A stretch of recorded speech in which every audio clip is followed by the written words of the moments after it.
Hi guys! Good morning! Ayan. Andito ako ngayon sa Mr. Mechanic kasi nga magpapa-oil change ako ng sasakyan namin guys. So, ako lang mag-isa dito. Nandito ako sa waiting area. Ayan. Ayan. So, dito sa mga linya na to guys, puro mga ano talaga siya. Paayusan siya ng mga sasakyan.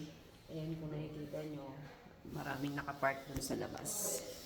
So, dito sa Lethbridge, Alberta, yung isang sasakyan namin, dito ko siya pinapa-oil change, yung mga maintenance niya, kasi yung sasakyan namin is luma na, is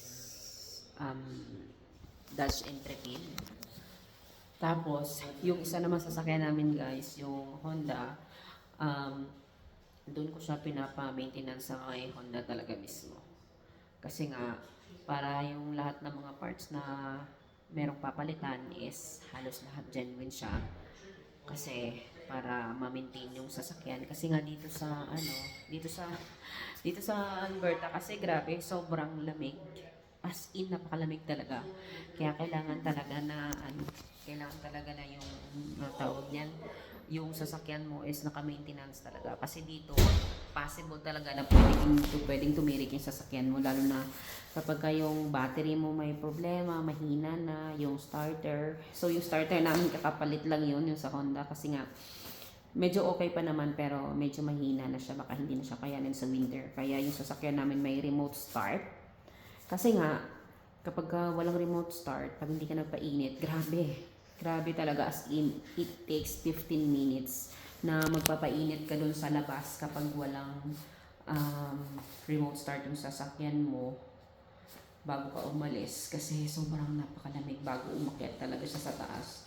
Although kahit may heater pa, pero sobrang napakalamig pa rin talaga. Kaya dito, sa lugar na to, mostly yung mga sasakyan may mga black heater siya na nakalagay, naka-attach na talaga sa mga car para isinasaksak nila para pagka umaga hindi siya gagano na kasi gumaganon lang kapag sobrang lamig. Naalala ko, buti na lang nung nag-negative 40 is umandar pa yung Honda namin kasi isa pa lang yung sasakyan namin. Buti na lang umandar pa siya kaya nakasurvive. So after noon nagpalagay na ako ng tawag niyan, ng remote start para nasa bahay ako, pinapaandar ko na siya para bago ko bababa mainit na siya, mabilis na siya uminit yung yung heater. Ayan. So hindi na rin naman kami magtatagal dito guys. Aalis na rin kami dito bago magpasokan ulit. Babalik na kami ng east. Ayan. So, eto, pakita ko lang saglit guys yung lugar nila. At least para meron akong remembrance, ayan, na minsan napadpad kami dito.